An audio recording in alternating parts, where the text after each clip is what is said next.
य इमं परमं गुह्यं मद्भक्तेष्वभिधास्यति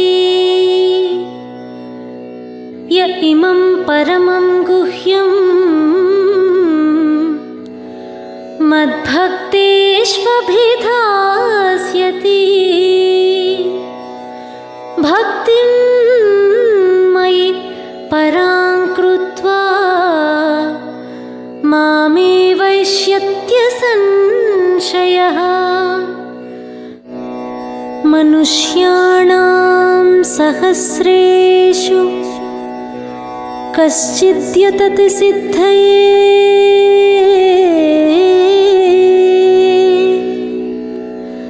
मनुष्याणां सहस्रेषु कश्चिद्यतति सिद्धये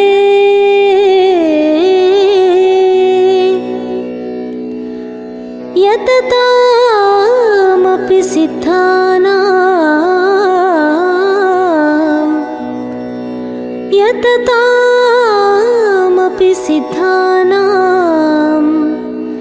कश्चिन्मां वेत्ति तत्त्वतः कश्चिन्मां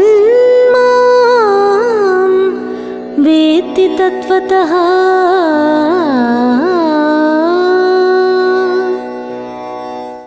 ओम शांति। श्रीमद् भगवद गीता में आस्था एवं रुचि रखने वाले सभी भाई और बहनों को सादर प्रणाम।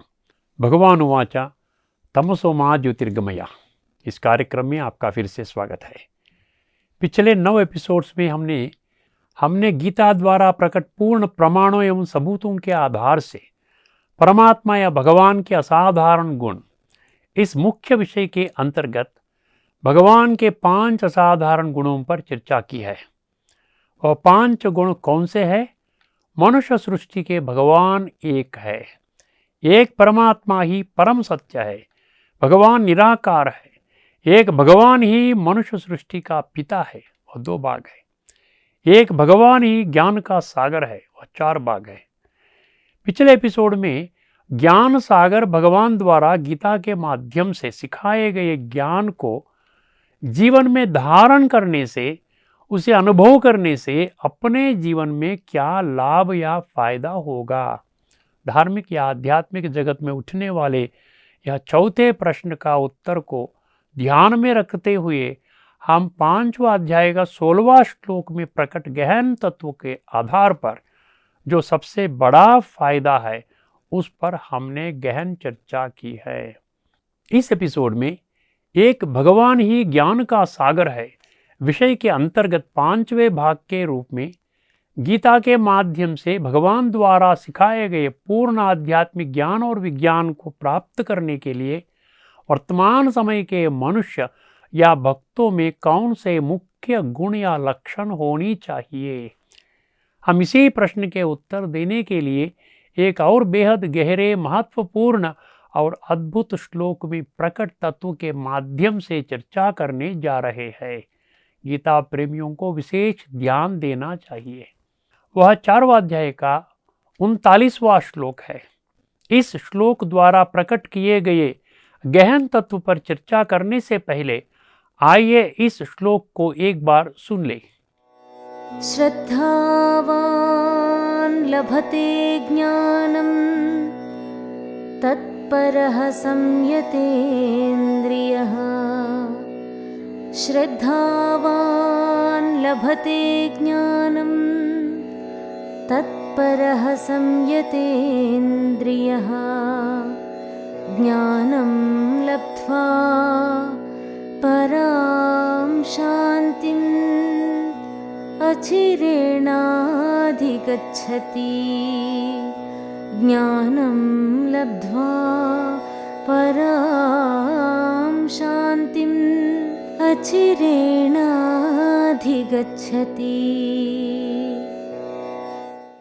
सबसे पहले इस श्लोक में शब्दों के अर्थ जान लेते हैं।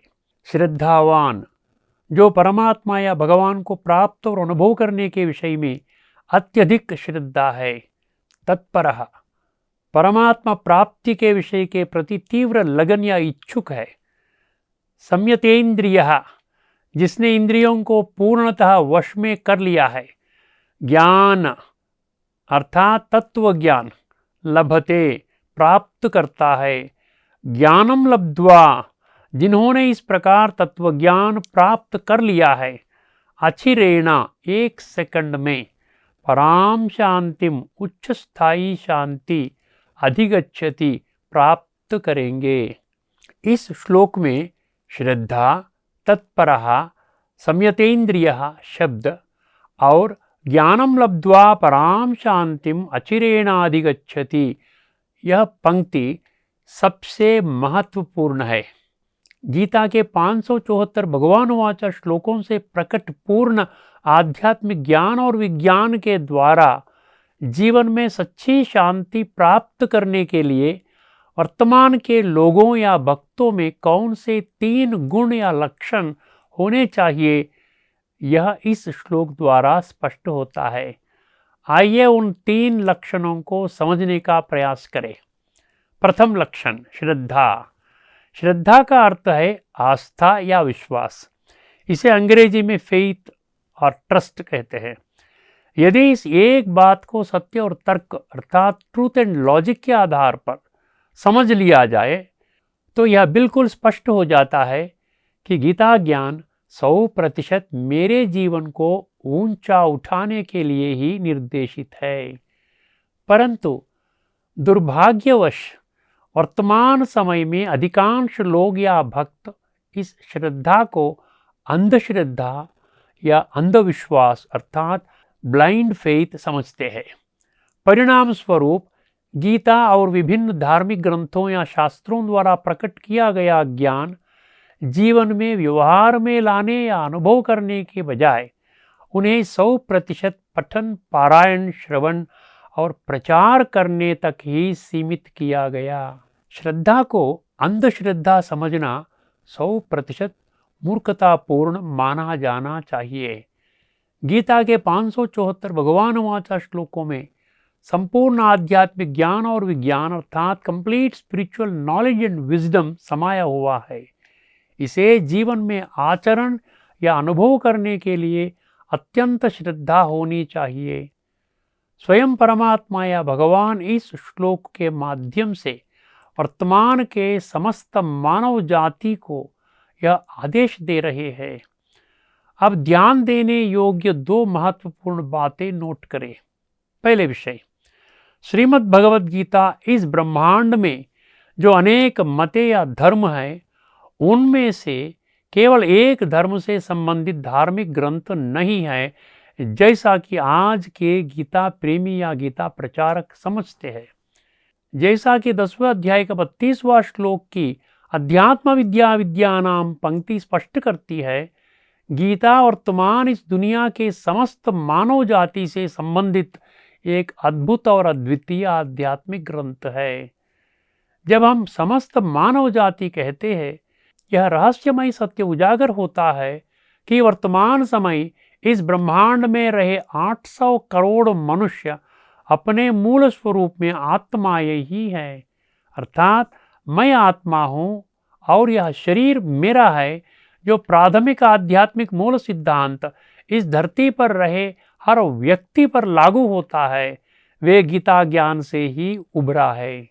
इस गुप्त सत्य को समझने में भक्तों को विशेष श्रद्धा अर्थात सावधानी बरतनी चाहिए, क्योंकि ऐसी श्रद्धा रखने वाले ही यह सत्य स्पष्ट रीति से समझ सकते हैं कि गीता ज्ञान 100% आध्यात्मिक ज्ञान है। श्रद्धावान लभते ज्ञानम पंक्ति यही गहन तत्व को उजागर करती है। दूसरी विषय, इस सत्य को पहचानने के लिए मनुष्य या भक्तों को उस दिव्य बुद्धि अर्थात सद्विवेक जो परमात्मा या भगवान ने इस ग्रह पर रहे 84 लाख प्राणियों में से केवल मनुष्यों को ही प्रदान की है, उसको जागृत करने में विशेष श्रद्धा बरतनी चाहिए। दूसरा लक्षण, तत्परः। केवल एक श्रद्धा रखना ही पर्याप्त नहीं है।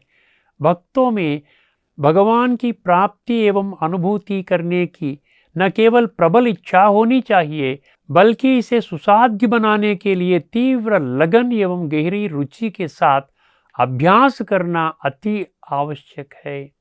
तत्परः शब्द इस छुपे हुए सत्य को स्पष्ट करता है। तभी कोई इस गुप्त सत्य को जान सकता है कि गीता के माध्यम से भगवान द्वारा प्रकट किया गया संपूर्ण आध्यात्मिक ज्ञान और विज्ञान अर्थात complete spiritual knowledge and wisdom केवल वर्तमान लोगों या भक्तों के जीवन को सुंदर बनाने के लिए ही निर्धारित है।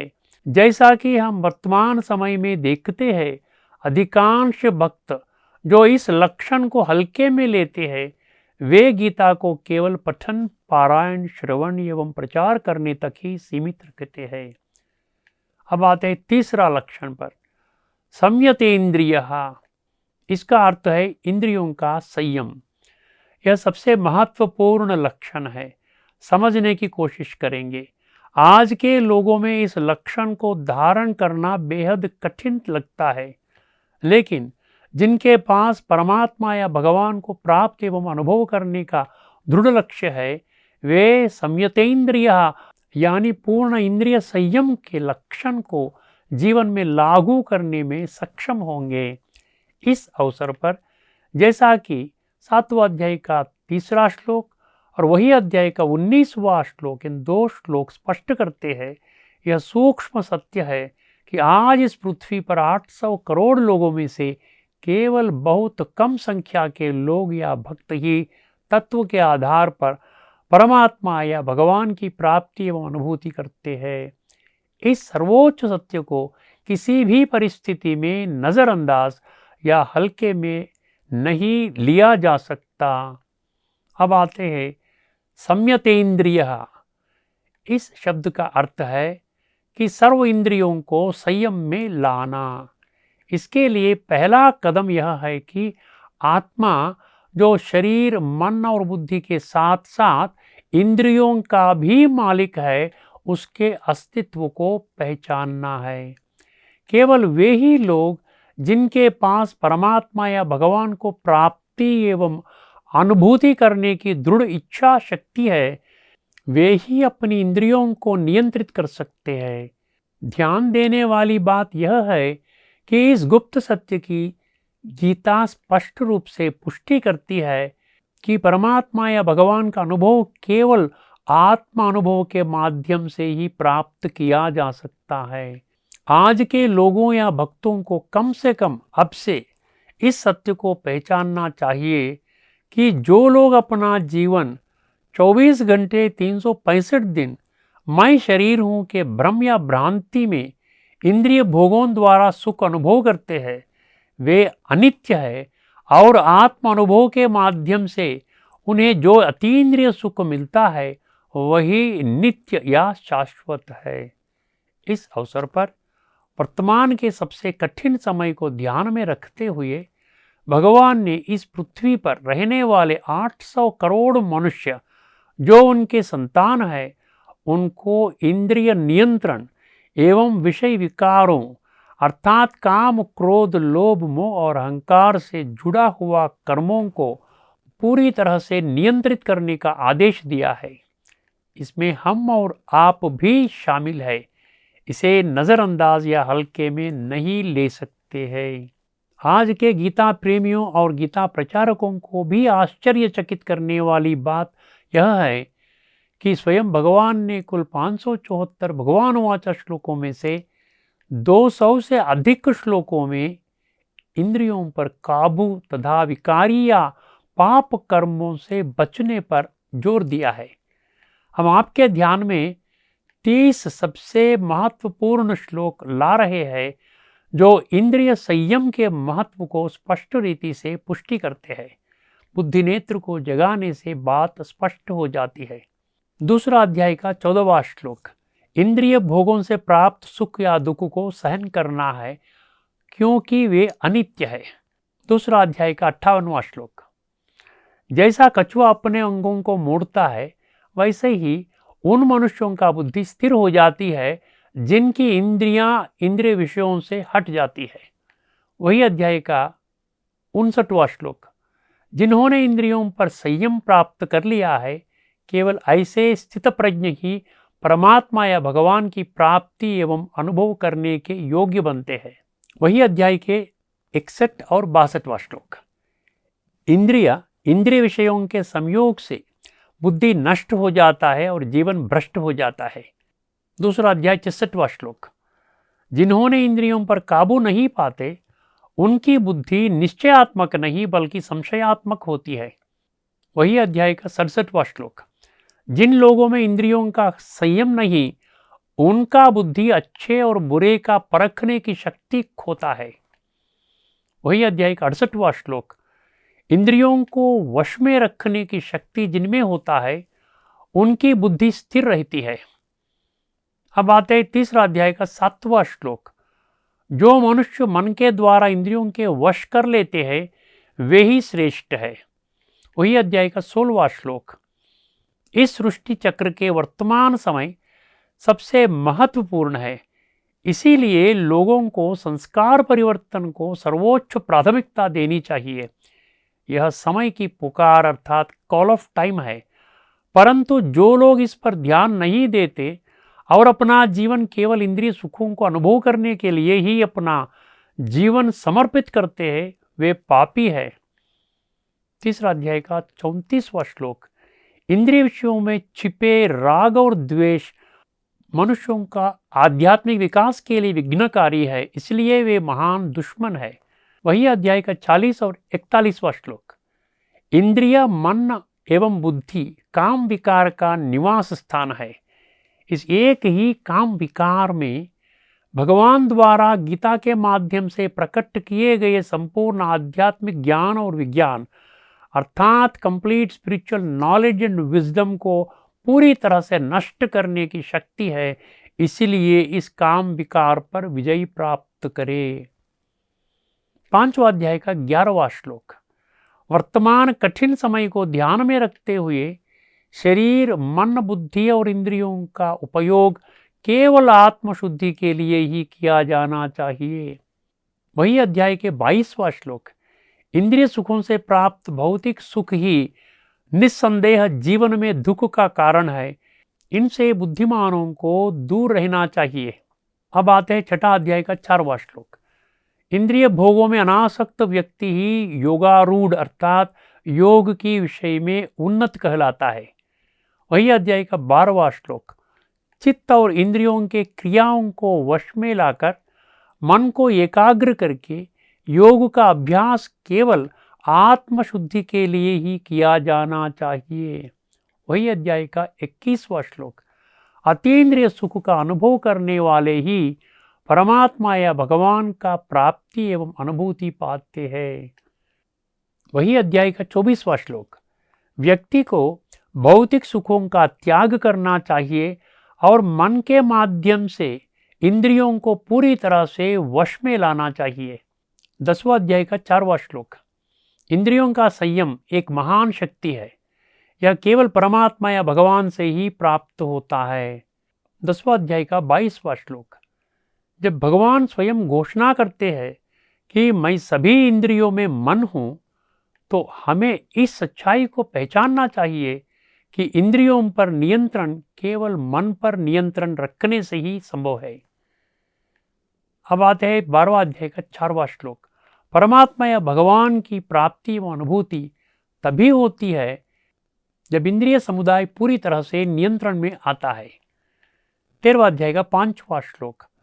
सत्य यह है कि आत्मा 5 ज्ञान इंद्रियों, 5 कर्म इंद्रियों और 5 इंद्रिय विषयों का समुदाय का मालिक है। 13वां अध्याय का 8वां श्लोक। इंद्रियों पर संपूर्ण वैराग्य पाना ही ज्ञान है। वही अध्याय का 14वां श्लोक।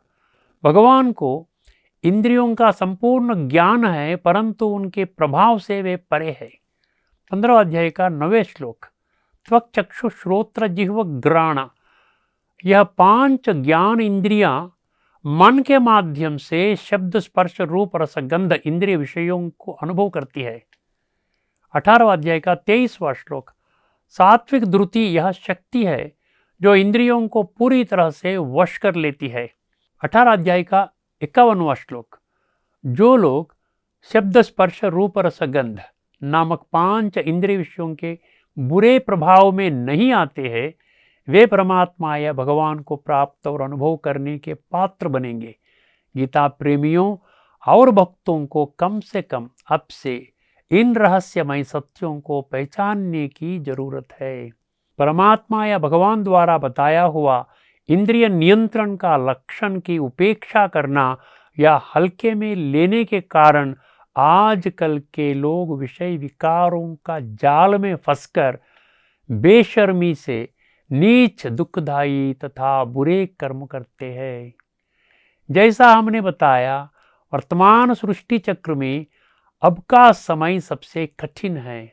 इसे समय की पुकार और भगवान की पुकार अर्थात call of time and call of God मानकर स्वयं भगवान ने कम से कम 200 श्लोकों में इस बात पर जोर दिया है कि इंद्रियों तथा विषय विकारों का दुष्प्रभाव अर्थात काम, क्रोध, लोभ, मोह तथा अहंकार रूपी कर्मों का 100% त्याग करना चाहिए।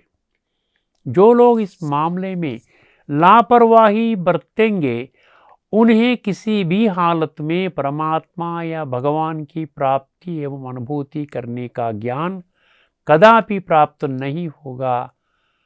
यह एक अटल एवं अकाट्य सत्य है, चाहे कोई माने या ना माने। अब आइए ज्ञानम लब्ध्वा पराम शांतिम अचिरेणाधिगच्छति पंक्ति द्वारा प्रकट किए गए गहरे तत्व को समझने का प्रयास करें। इस पंक्ति के माध्यम से स्वयं परमात्मा या भगवान ने यह स्पष्ट कर दिया है कि जिन्हें संपूर्ण आध्यात्मिक ज्ञान और विज्ञान अर्थात complete spiritual knowledge and wisdom प्राप्त होगा, उन्हें ही 1 सेकंड में परम शांति का अनुभव होगा। एक साधारण शांति की अनुभूति जो मनुष्यों द्वारा सामान्य रूप से महसूस की जाती है और पराम शांतिम शब्द द्वारा प्रकट किए गए ज्ञान को अनुभव में लाने से प्राप्त होने वाली परम शांति के बीच रात और दिन का अंतर है। गीता प्रेमी इसको स्पष्ट रीति से समझना चाहिए। वर्तमान कलयुग के अंत समय में मनुष्यों द्वारा अनुभव की गई शांति आम तौर पर मैं शरीर हूं के भ्रम या भ्रांति से जुड़ी है। इस शांति को शाश्वत अर्थात स्थायी रूप से अनुभव नहीं किया जा सकता है, क्योंकि यह इंद्रियों का प्रभाव के साथ साथ समय और परिस्थितियों का अनुसार बदलती है। जब समय और परिस्थितियां प्रतिकूल हो तो वह शांति अशांति में बदल जाती है।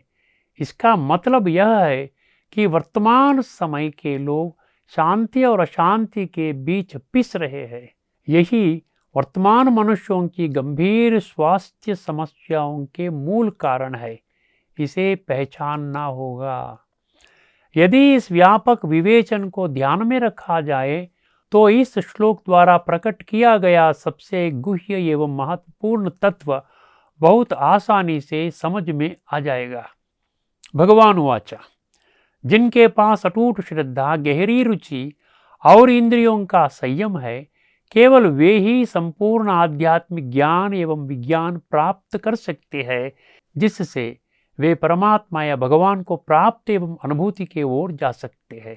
जो लोग इस तरह का ज्ञान प्राप्त करते हैं, उन्हें 1 ही सेकंड में परम शांति की अनुभूति होती है, जो स्थायी अर्थात शाश्वत रहती है। इसे ज्ञान सागर परमात्मा या भगवान द्वारा प्रकट आध्यात्मिक ज्ञान से प्राप्त कई फायदाओं में से एक और महत्वपूर्ण फायदा के रूप में पहचानना चाहिए। यहाँ हम इस एपिसोड में परमात्मा या भगवान के असाधारण गुणों के मुख्य विषय के अंतर्गत एक भगवान ही ज्ञान का सागर है, जो भगवान के 5वें असाधारण गुण का 5वें भाग पर चर्चा यही समाप्त करते हैं। आगामी एपिसोड में आज के समाज में लोगों को अपने दैनिक जीवन में आने वाली कई समस्याओं को स्थायी रूप से दूर करने के लिए ज्ञान सागर भगवान ने कौन से मार्गदर्शक सिद्धांत निर्धारित किए हैं, उस प्रश्न के समाधान पर हम एक और अद्भुत एवं अद्वितीय श्लोक द्वारा प्रकट गहन तत्व पर आगामी एपिसोड में विस्तार से चर्चा करेंगे। तब तक के लिए सभी को नमस्कार। लोका समस्ता सुखिनो भवन्तु। ओम शांति।